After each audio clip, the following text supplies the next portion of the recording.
All right, welcome to today's Liquid Lunch and Learn.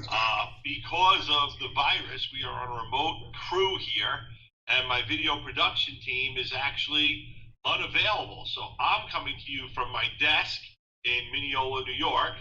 Jim's coming to us from Stony Brook. Hello, everybody. And Glenn is actually running the show remotely from, of all places, Plano, Texas. Well, it's not actually Plano, right? Frisco, Texas. One town north. All right, so we'll start the show with liquid lunch tradition, and that is what is our liquid lunch? I'm drinking a Blue Point toasted lager going local since I am on Long Island. Jim? And Gary, I'm joining you with a Long Island beer with Montauk Wave Chaser IPA.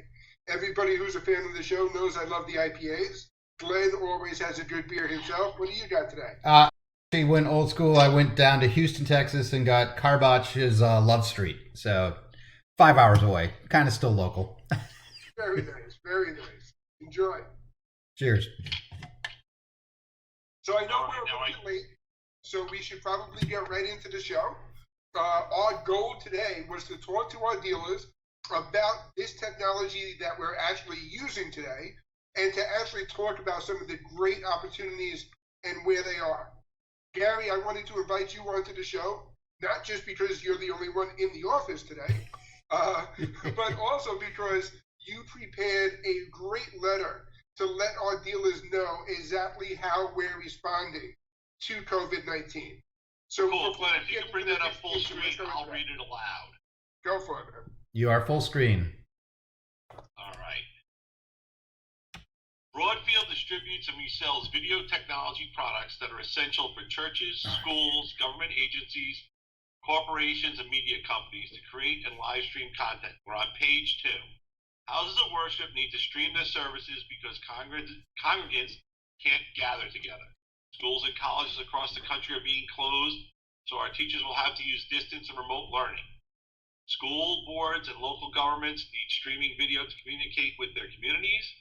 Corporations look to use video conferencing and webinars to replace travel and trade shows. Media companies require our video editing and production products to create and stream content. We will stay open and accept deliveries and make shipments to our customers via UPS, FedEx, and other freight services. We will only have a skeleton crew on hand, and we are following all social distancing guidelines. Glenn, which page of the PowerPoint did you just bring up? I'm on the one you just read, the Broadfield and COVID-19 with your face. So now what we're going to do is, and we had this on the PowerPoint, but let's just bring it up to discussion and leave us all up together, and that is today's show. First, I'm shutting down my phone because it's got this from our testing period. So Jim's right. It's like, ooh, rapid. All right, today's show is being produced remotely. I'm in my office in Mineola. Jim is in Stony Brook, and Glenn is producing the show from Texas. But Glenn, I'd like to talk about, the technology we're using to produce the show. So if you could bring up the technology used for the show slide briefly, and you could talk to our people about what you had to go to set up, because you didn't start doing this till about 10 o'clock New York time, 9 o'clock your time this morning. So we had to pull this together, and I got to give Glenn all the credit for doing this. He is our workflow expert today. He has come through in shining colors. So Glenn, you're on. Oh, great. Okay. So hold on. And Glenn, before you get into the technology stuff, one of the things I want to point out is that Gary in the office is using a PTZ Optics webcam. I'm actually at home in Stony Brook using the webcam built into a brand new laptop. So it's as good of a webcam as you could get on a laptop. And I still think that the quality between Gary's picture and myself is night and day. I mean, that PTZ Optics webcam is well worth that $100. Yeah. I can't wait to get more in stock. We're severely backordered. It's going to be several weeks. There's a webcam shortage throughout the globe right now, but anyone who's in the business of video content delivery can just look at how good this webcam looks and realize this is what you should be using for all your remote conferencing. It's so crisp and clean. Yeah, no, it's a great camera. So we're feeding our webcams into Microsoft Teams, and Glenn is also logged into Teams, And then, Glenn, this is where you pick up the rest of the technology. Yeah. So what we've got, and you guys don't even know because we haven't even talked about this. So I've actually got 3 computers running. One is my Microsoft Surface, which is what my webcam is on, what we're watching this on. So again, kudos to Gary's camera. Then I have a second machine that is running just the PowerPoint, so we can present that. And the third machine is my TriCaster Mini. So what we've got is we've got the team on my Surface, which we're talking. I am using NDI scan converter to send that into my TriCaster, and then I'm also using scan converter to bring the PowerPoint in. So that's allowing us to switch between what we're presenting, and our videos.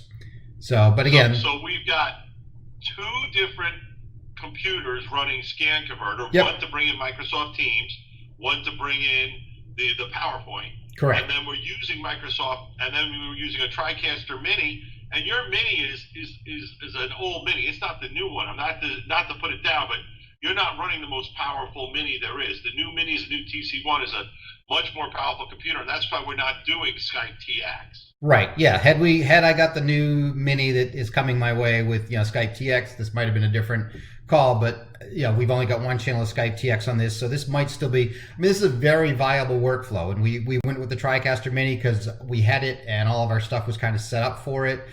There are other options we could go with, but this was great. Had we had a little more time to think about the production, we could make it look a little bit better. But this was, let's prove it, let's get it done because we needed to. Cool, thanks, Glenn. And we're reporting there's a little buzzing from Glenn, so we apologize for that. Could be a hum. Glenn, if you could mute yourself, me and Jim will take over the show from here. Gary, and let's go to slide 6. Yep, 1 second. Let me mute. What I was going to say, before we get into that, why don't you give us a little update on what's happening over at Broadfield HQ? What are we doing to get the products out to our dealers? Cool. First of all, we are open and we're shipping as much as we can. Our warehouse team is down a couple of people, but they're doing it. We're with a skeleton crew. We're receiving products daily and shipping your orders as quickly as possible now. One of the things I'd like to do with Glenn, if you could bring up slide 7, I think it's important. I want to skip ahead to that. And just give me a thumbs up when slide 7's up. What the unfortunate thing, damn it. The unfortunate thing is I don't know what slide 7 is, so hold on. What's the content? Broadfield Motorcycle.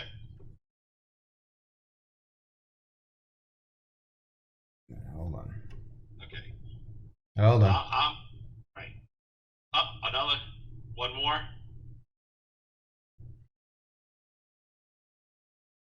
One more slide if we could, Glenn. Cool. Broadfield has been notified by FedEx and UPS that residential and non-essential businesses may run into delivery issues. No deliveries are guaranteed, and certain areas may not have deliveries at all because of COVID-19 health concerns. These decisions are being made locally, so there's no master list of addresses that can and cannot receive shipments. Okay, you take that slide down. I want to explain to people, really what that means. Number one, as a dealer, it means all drop ships are very risky at this point to residential areas. If you need to make a drop ship to a residential area, we're okay doing that for you, but we're going to have to work with our shipping team to try to figure out if that area is getting shipped. Number two is don't promise customers any deliveries on any specific days, and make sure that UPS and FedEx, if you're open, knows you're open and you are considered to be an essential business in your local area, because we can't have you ordering from us and not getting product. That kind of defeats the purpose. But we're open, we are shipping, we're able to do drop ships, but we need to understand that those drop ships come with a little bit of an added risk right now. So I want to go over the chart of who people can call for Broadfield, because all our salespeople are remote. So Glenn, if you could bring the next slide up. Perfect.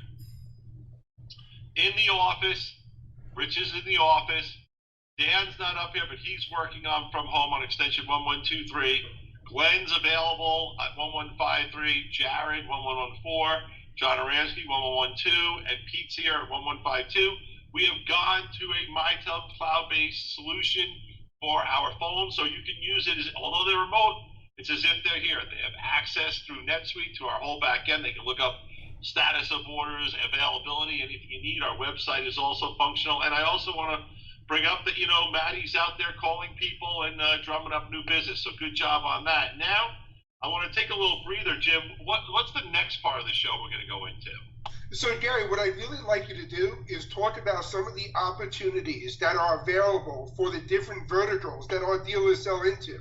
There's obviously a lot of uncertainty in shipping products, and the daily response changes day to day on how people are reacting to COVID-19.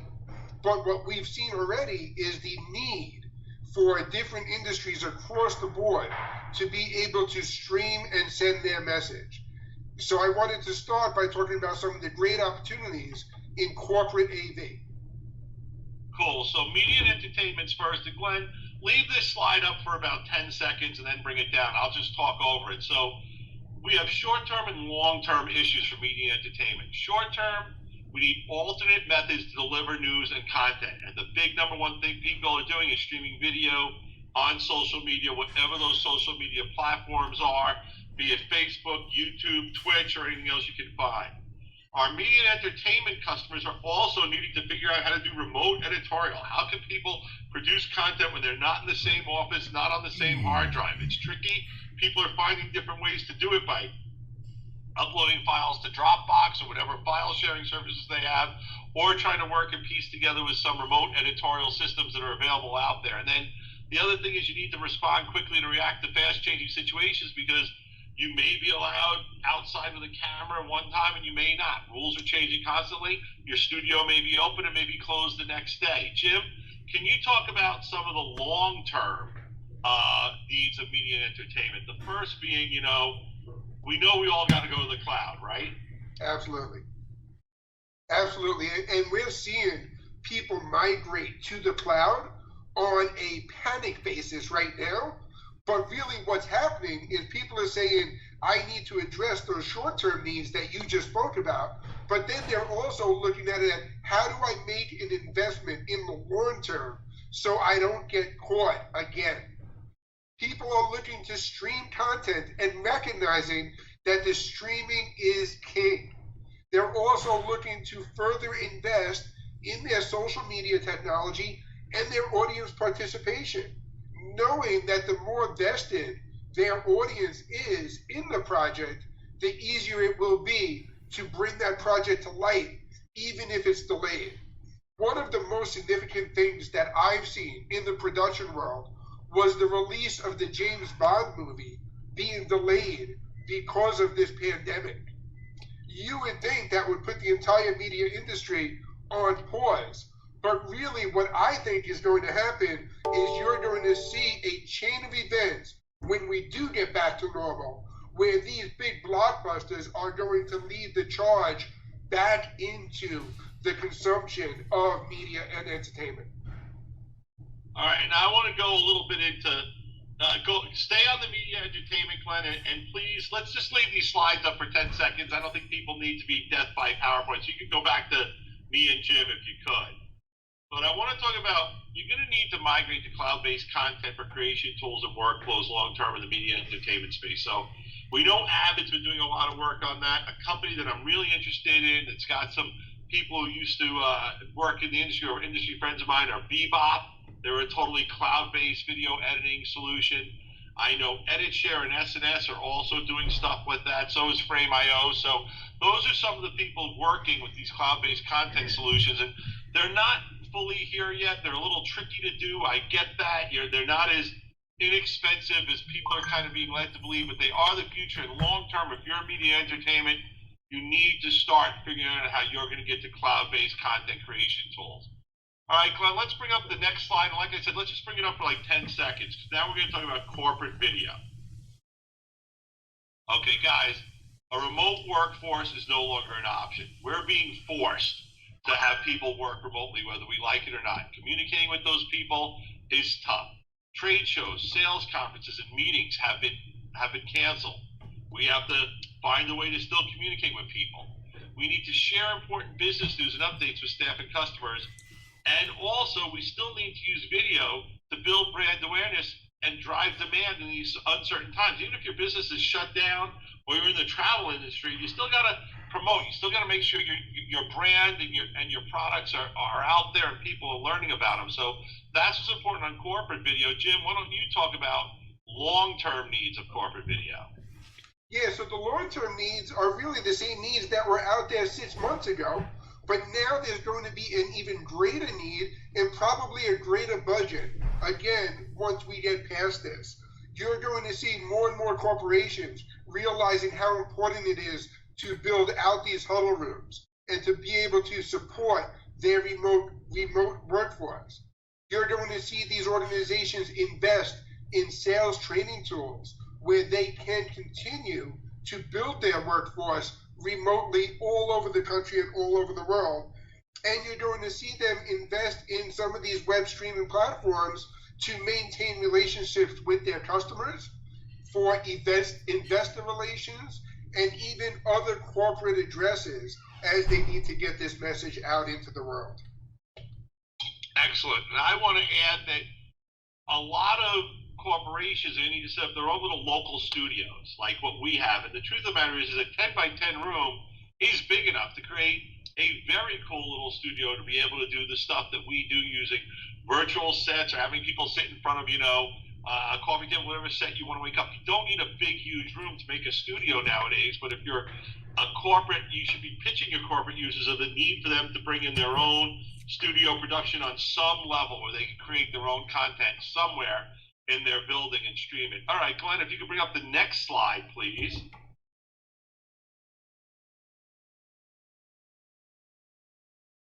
All right, the next slide is House of Worship. Now, houses of worship have been hit really, really hard by the fact that people can't get together. If you're limited to 5 or 10 people in a group, you obviously can't get a congregation of 50, 100, or 500 people together. But, it's important for houses of worship. They still going to have their services. They still want to preach. They still want to communicate with their flock. And, that's super important. So they need to stream services. It's more important now than it's ever been before. In fact, if you were a house of worship that wasn't doing streaming, every church in your neighborhood is a potential customer, is what I'm telling my dealers. Every single church of every size. If they don't have it, you can help them get it. And if they do have it, make it bigger. You can get on the phone even when you're closed down and start calling your churches, emailing them, find out what they have.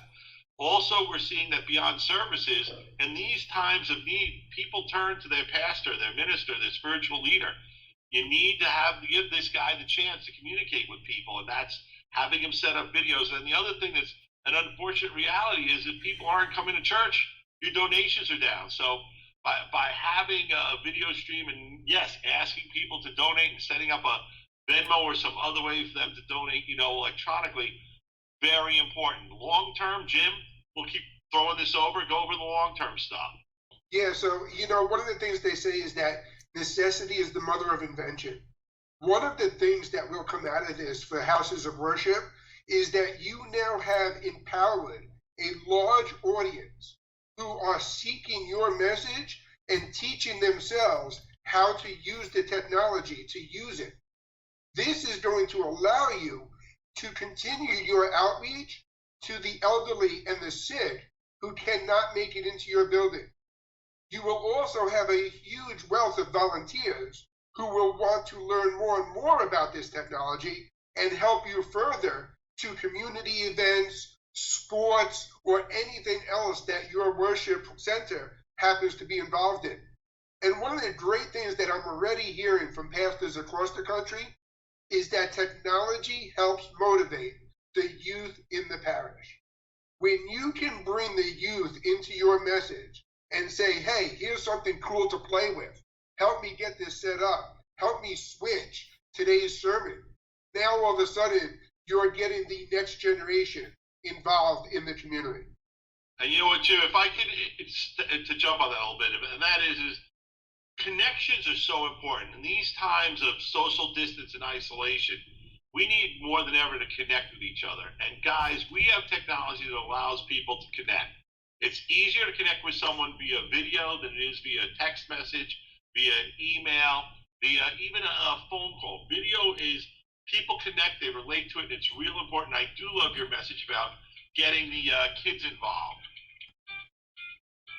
And that's not only true for the house of worship, but that's true for education as well. Obviously, there are a ton of short-term needs in education right now, which we can go into right now with the next slide. But in a long-term perspective on the education, again, it's empowering the youth to get involved in the broadcasting. Gary, what are some of the short-term needs that you've seen in the education space? Well, before we get to the education, I also want to stress that long-term, I think it's important that churches and houses of worship put a strategy where they can bring any event to remote people. So if it's a wedding, you can have the grandparents in Arizona see the wedding in New York. It's a first communion, and yes, as morbid as it is, even funerals, your people need to connect, and you can long-term, build those connections. So let's talk about education. And I know a lot about education because I was on my school board for 9 years. I was the president for many of them, and schools are really challenged right now. First of all, remote teaching and distance learning is no longer a choice. Schools are shut down. They have to teach these kids. They have to figure out how to do it remotely. They're using things like Zoom. They're using things like Microsoft Teams. Zoom has been the number one thing adopted. And just as we are bringing a Microsoft Teams into a broader transmission, you could do the same thing as a teacher too. So you could do your one-on-one through Zoom, but you can also broadcast to your students, and so can principals, and so can districts at large. And then the other thing is teachers and students need to be able to connect emotionally and academically. It's more than just teaching. A big part of school is those connections that our children have with our teachers, and video helps that happen. And then also, a lot of people in communities are scared. How's my kid going to get to school? If I got a high school senior, are they going to graduate? How are things going to work? Even if your college is closing or shutting down, is it safe? The kid's coming from spring break, what's going on? So districts and colleges, they need to communicate with stakeholders in the community, and video is a great way to do it. Jim, I'm going to kick over the long-term stuff to you again. Yeah, I think there are some great opportunities to really pitch the long-term aspect of this technology to schools and universities. Schools or teachers are always limited by the amount of time available in the classroom. They can now supplement all of their teaching materials with pre-recorded videos that can go out and available to their students on demand. They can also offer office hours with live peer-to-peer videos like this, where they can help a large bunch of students at a particular time, making it more efficient to get the services to the students who need it. They can also flip the classroom completely. They can have the technology drive the classroom and really have the students involved in creating that technological message, where you can have a department within the school helping to do the broadcast, set up a lecture room, follow the teacher throughout the presentation, and have the presentation itself be part of the interactive learning experience.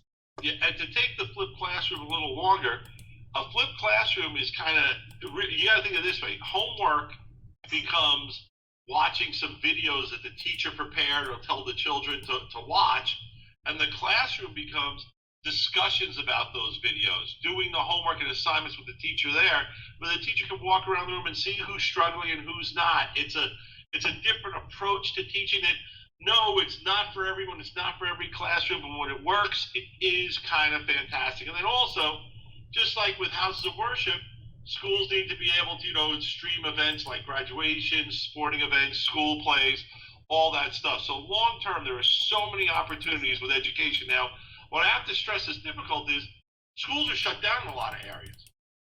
So if you're trying to reach out to your school right now and it's shut down, you got to understand, the educators in your area have a much bigger problem than you trying to sell them stuff. However, they need answers. So if you have contacts through your school community, through PTA or other things with a teacher or a principal, let them know you have technology, you're here to help. Don't go with the hard sell, just let them know you're here to help when you can, and you'll be amazed. You'll build the relationships with your school districts that they will never forget. Be the guy who helped them get through this, not the guy who pitched them. So, in general, I want to recap that there are 4 key verticals our dealers should be going after: media entertainment, corporate video, houses of worship, and education. A big vertical that we've been selling into with streaming equipment for the last 2 years is sports. but sports for now is shut down. So my advice to you is as soon as you hear that the kids can play again, men can play again, girls can play again, get involved with sports. But for now, you need to pivot towards these other things. And if you were being successful with sports streaming, then you know how the technology works. Just change who you're sending it to. That's all you need to do. So, Jim, the next thing, Glenn, if you can bring up the line card, I just want to remind people of all the products we sell, not just streaming, but we have a wide variety of stuff here. And if you're a dealer watching this on YouTube or someone who wants to sell you the products we have, if you see dealers on this list, if we can bring this graphic up, Glenn, we're a distributor for these products. If you want to sell these products, we welcome new dealers all the time.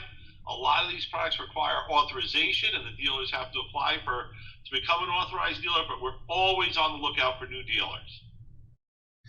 Absolutely. And with that line card that we have, there are basically two ways of looking at the line card, and it's similar to the way we set up the slideshow today.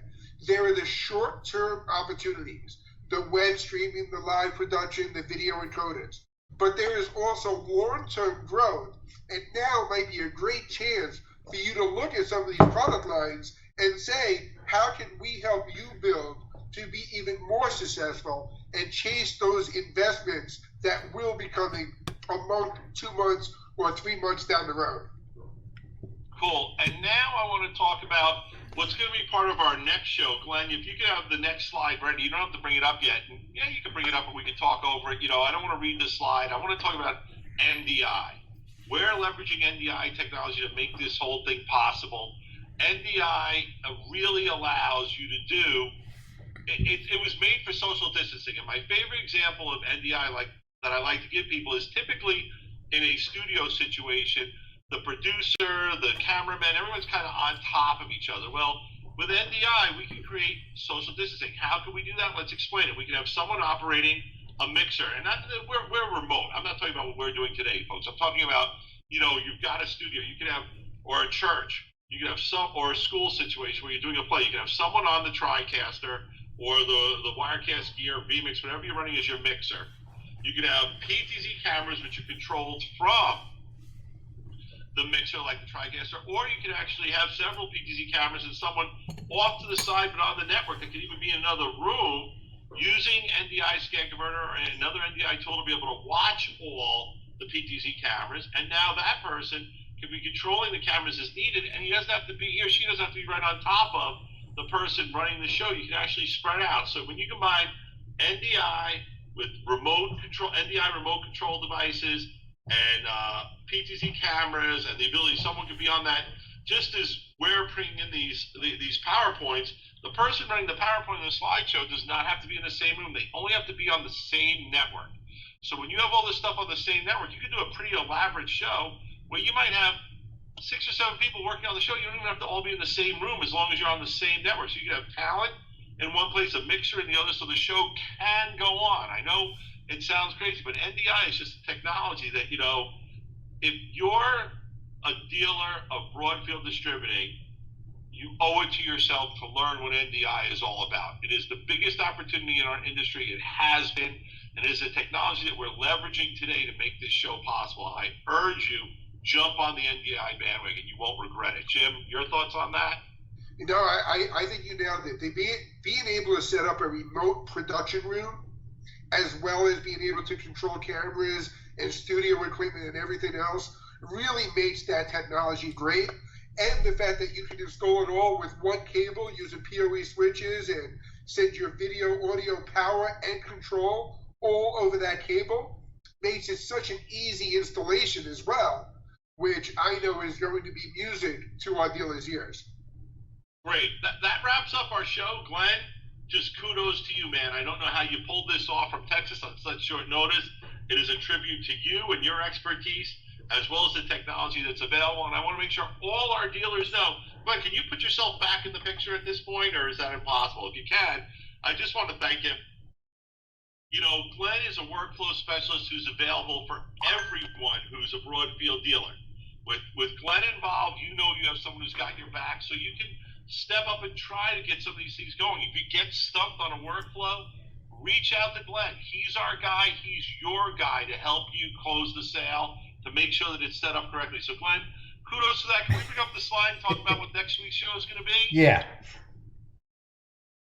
Now, next week's show, I'm assuming we're going to do it the same way. I don't know if the production guys will be back. And quite frankly, guys, New York is getting hit hard by this whole thing. So I don't know if any of us will still be able to do a show next week. But our goal is to talk about NDI production workflows with video conferencing, with what we did here today. We're going to talk about kind of what we did with today's show, but we're going to bring it out more. You know, a lot of our vendors have done some really great tutorials, white papers, working with Zoom or Microsoft Teams. We're going to pull all that stuff together for you because we think the guys who know Zoom in the AV space have no idea how to stream video. Right. Us guys who know how to stream video are having to learn about the AV space because we're having to operate remotely. This is the world we live in. So we want to be your go-to source as a dealer where you can bridge that gap, because when you can bring that to your local community, that you understand how to work with Zoom and streaming and set them up, you're going to be a really valuable resource to the schools, churches, media entertainment, and corporate people in your area. And that's really where the opportunities are. And these opportunities aren't going away short-term because we're on lockdown, guys. And even when the economy picks back up, everyone's going to remember what we went through now. And you want to be the expert. Their videos are out there. We're going to help you be the expert. And Jim, talk about what we're trying to do with this guide a little bit more. Yeah, so basically we've reached out to all of our vendors and asked them to put together a workflow suggestion on how their products integrate with Zoom and integrate with Microsoft Teams. And we're going to focus on how we can take the level from using the webcam on your laptop or the camera on your iPhone and increase the video production capability in the world of communications and web conferencing. Very cool. I want to wrap up Hey, the show. Jim, and say Gary, thank you very much for Gary, everyone Jim, out there, look. the most important things. Yes, Larry. Sorry, Glenn, what'd you say? That's okay. No, two things I want to add to that. First off is, for dealers who are out talking to people, one of the things I'm running into that people don't realize is, we are all trying to work remote. Avid, everybody has pitched kind of remote workflow solutions. The reality is everything that everybody has and exists today was never for the way we're working. What these companies were building was one editor, maybe an offline editor, maybe a producer working remotely. Nobody in the industry is fully geared for 100% nobody in a facility, which is where we kind of are today. So, bear in mind, there's a lot of hurdles that people have to jump through. Again, that's why you reach out to me. A lot of hurdles people have to jump through, a lot of, not fully baked plans, but it's not that they weren't fully baked. They just weren't prepared for the workflow that we're trying to do. The other thing, back to what Gary was saying, for anybody that was in the industry several years ago when we had the tsunami that took out all the tape production in Japan, and that was the impotence that made the world go from a tape-based workflow to a file-based workflow. We're going to look back and realize this was the impetus, this was the thing that made everybody go to streaming, and there'll be some great stories that come out of it. Cool. Glenn, do we still have the graphic up, or have we switched to us? I guess I switched back and didn't realize we were back. Sorry. Got sidetracked. All right, back to us, guys. I want to thank everyone for tuning in on the show. As dealers, we hope we gave you some opportunities that are out there, and you understand where you are. The most important thing, folks, stay safe, keep your distance, wash your hands, be smart. This is Gary from Broadfield. Thank you for, your continued support. We're going to try to stay open as long as we can. Guys, say goodbye. Take Until care. next week. Cheers. Cheers. We're out. Broadfield Distributing is a value-added distributor of live production, streaming, video editing, and storage products. We only sell to resellers. We are always looking for new dealers. So call us at 1-800-634-5178 or email sales@broadfield.com. You'll like doing business with Broadfield because we make it easy to do business.